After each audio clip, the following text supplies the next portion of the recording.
what's going on, everybody? Dr. Philip Fletcher, and welcome to a new show called Rap, Hip Hop, and Freedom. It is Friday, and I hope everybody is doing well.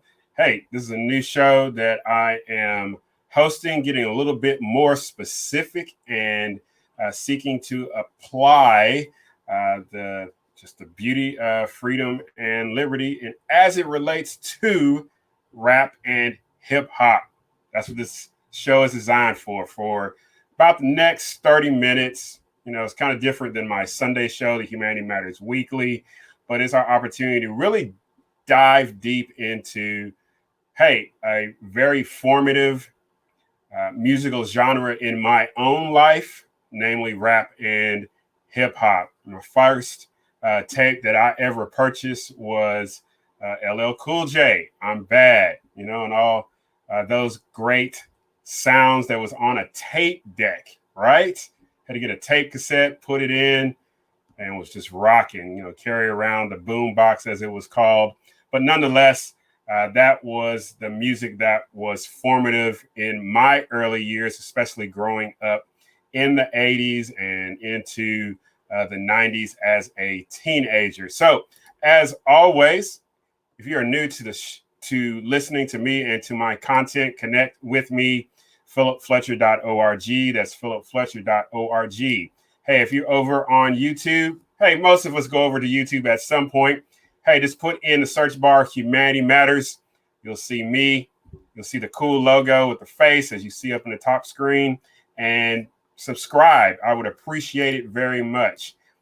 What about podcasts? I got a lot of different content, especially coming from Sundays. A lot of great interviews discussing things from faith and philosophy, nonprofit leadership, and social issues. So on the Humanity Matters podcast, wherever you get your podcast content, whether it's anchor.fm, Google, Spotify, Apple, hey, I got at least 10 different places where you can get this podcast content. So please subscribe and also give me a review.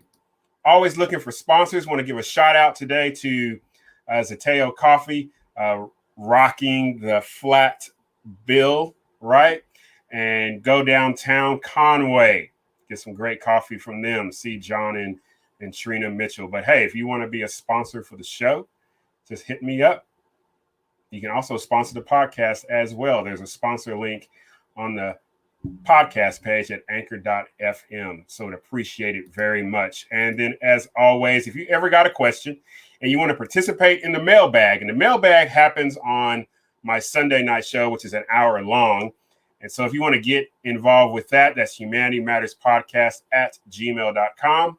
Humanity Matters Podcast at gmail.com. So rap, hip hop, freedom. Like I said, it's what I grew up with, right? So when I think about and reflect on rap and hip hop, I consider that an example of what would be called a prophetic tradition, right? So men and women, I mean, we're going all the way back to the early 70s. Okay, we've got the late 70s. We've got the rise of Grandmaster Flash and the Furious Five and others, and on down the line to Public Enemy, so on and so forth. But these men and women, we can't forget about the ladies as well. The real Roxanne, right? That whole battle, right? These young men and women, now these were young men and women, right? They would look at where they were growing up, their neighborhoods, and they would, using metaphors, using wordplay, using syllogisms, using creativity with these words in a host of different ways, would tell the story of where they were growing up, relationships that they were having with a boy or a girl, right? Conflicts that they were having with somebody down the street, right? What it was like to grow up with grandma or auntie or mom and dad, okay?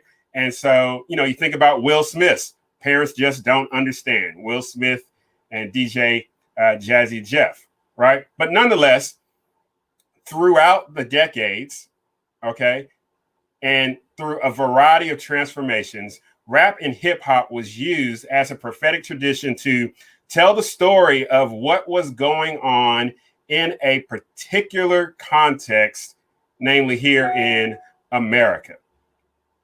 And it was put to beats.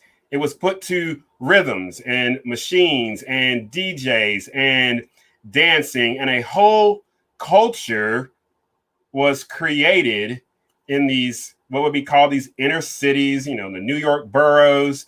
And then it would just move. It would eventually move throughout the United States.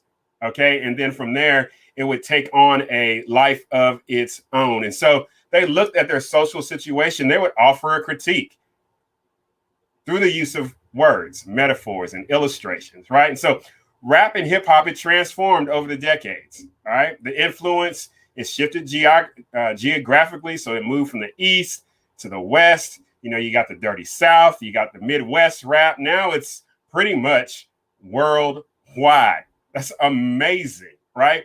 At one time, I remember, people would decry rap music, and they would say that it was violent and it carried all of these antisocial tendencies. But the fact of the matter is that rap and hip hop function no different than country music, function no different than blues. They were telling a story. And so whereas country was talking about how your girl left and your best friend is your dog and you're sitting out on the porch, right? Country music was telling those stories. The blues was telling a specific story. Rap and hip hop, it was telling a specific story. Pop music telling a specific story. Jazz, with words and without it, was telling a specific story.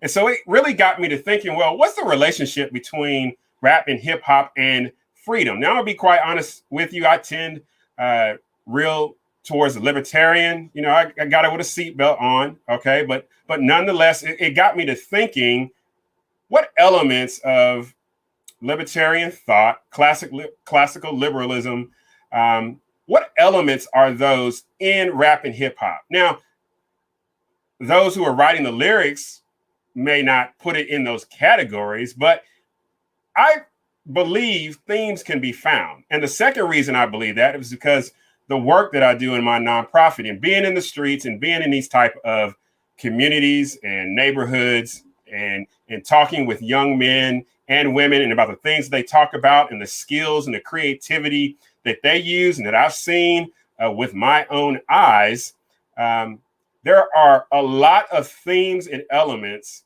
related to freedom, liberty, what would be called classical liberalism. So I'm talking to you young people out there. I'm talking to the young people who listen to Drake, who listen to Lil Uzi, Lil Baby, who listen to Future, but I'm also talking to the people like my age, right? People that grew up on Public Enemy and Boogie Down and Heavy D, and later on, people who grew up with, oh man, Luke, right? I know Luke, his dancers and all that kind of good stuff.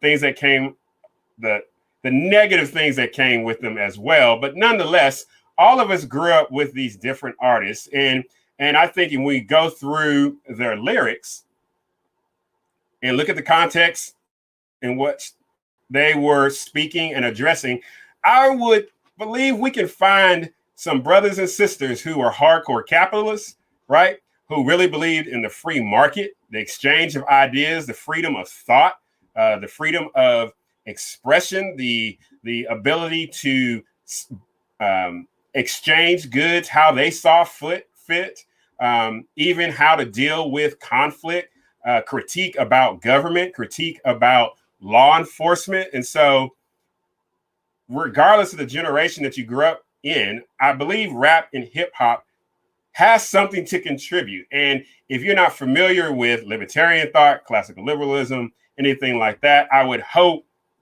that this short video, about 30 minutes, right? Don't want to keep you too long, right?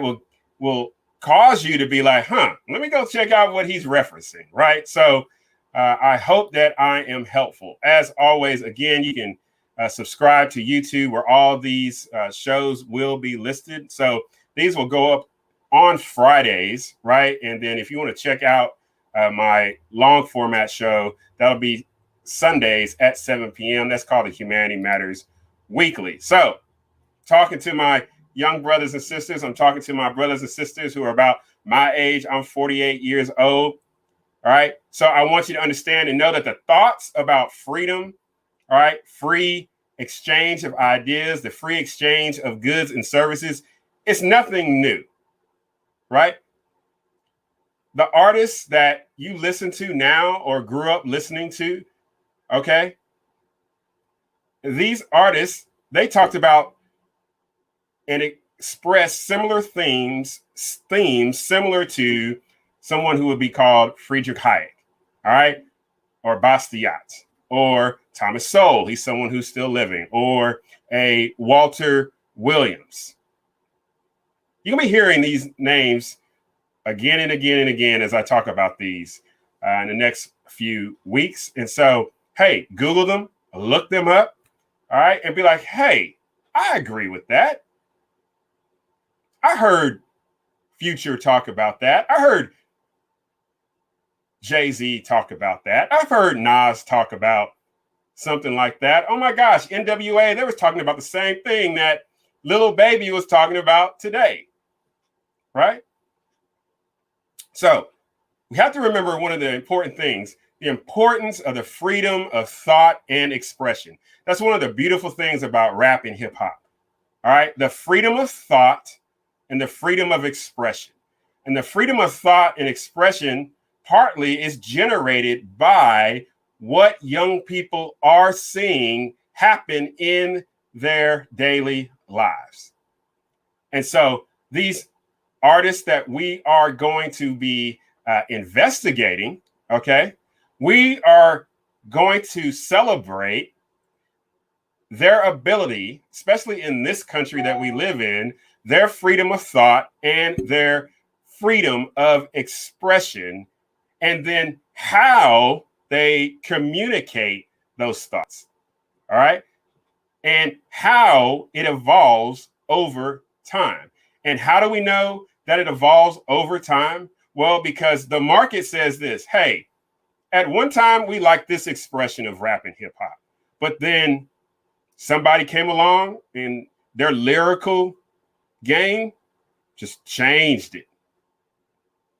And then the market said, yeah, we don't want to listen to like a Heavy D or a Public Enemy anymore. Like, we're going to transition now. We're going to listen to a Jay-Z. We're going to listen to a Nas. We're going to listen to a B.I.G. We're going to listen to a Tupac, right? And then it transitions again and again to where we're at today, okay? But the point of this is that the freedom of thought and expression is a critical aspect of rap and hip hop. Rap and hip hop developed in a country that the First Amendment is the freedom of speech, whereas in other countries, the ability for someone to look at their situation in which they were living, or their job situation, or their interaction with the government, right?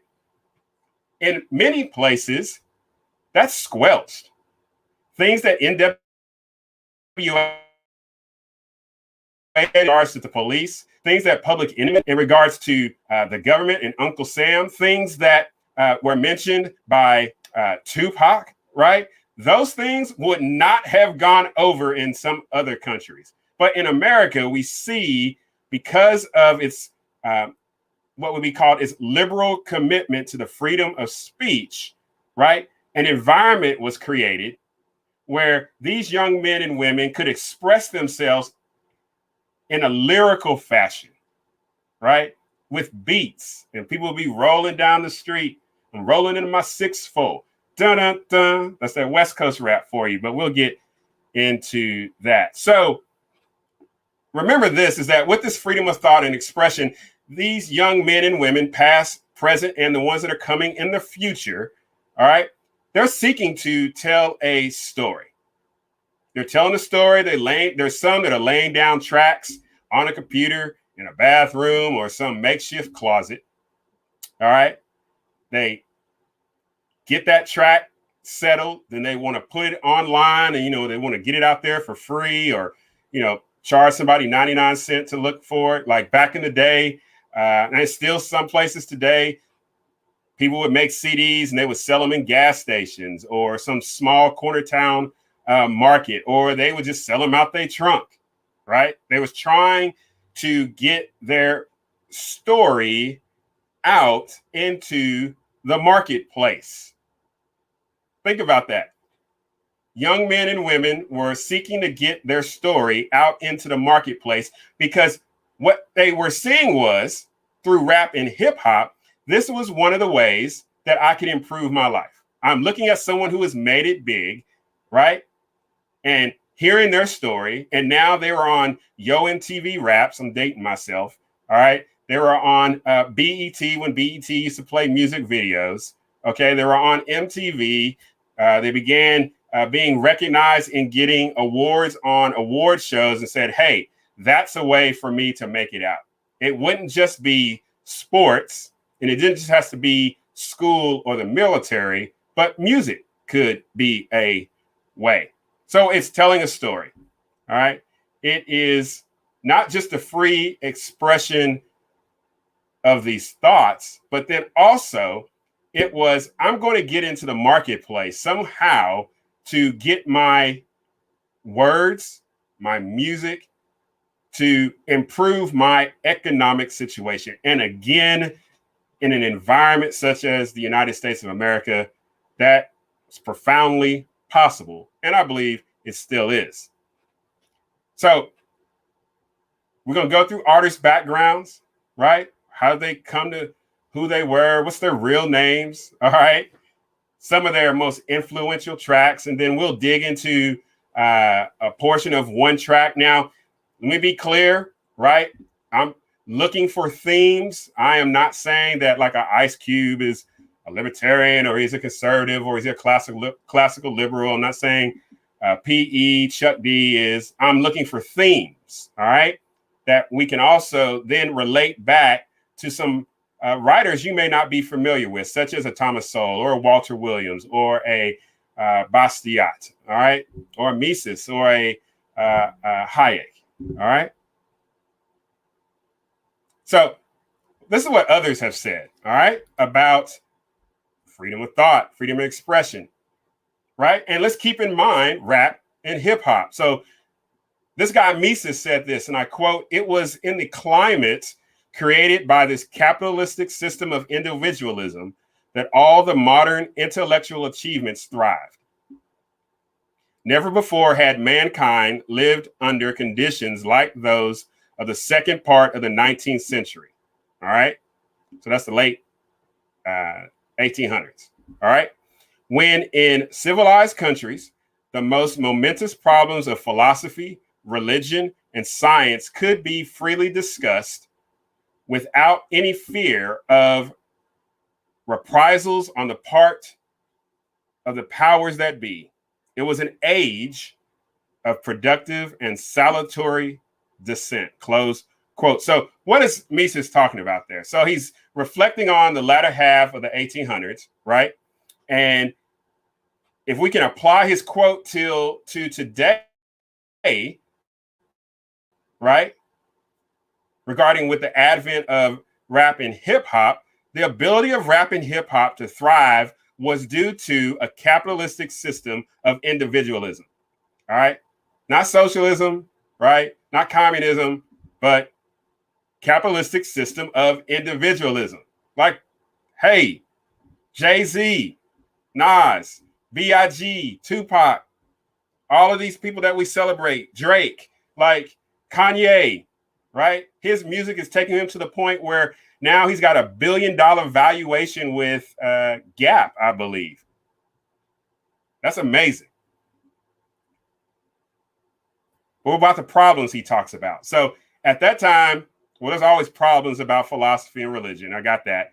But so in the discussion of the problems of philosophy and religion and science, where those could be freely discussed, the problems discussed, what about crime today? Guns, law enforcement, government presence. And what did we come through 2020? Law enforcement. Hey, free market enterprises. These and many others are there to be freely discussed over tracks, right? in a lyrical form with wordplay to critique, to offer solutions. All right, we're going to hit up J. Cole and his song Brackets and how he critiques the tax system and he offers solutions. All right, J. Cole, right? And so all of that is present in this music, and millions across the world are listening to it. So there are many other problems like this, like problems in the what would be considered the inner city or even in rural areas. Okay. It's like a jungle sometimes. It makes me wonder how I keep from going under. Grandmaster Flash and the Furious Five. What does freedom, classical liberalism, have to say to Grandmaster Flash and the Furious Five and young people and older people like those artists back in the day who are trying to figure out how to improve economically and socially the area in which they live?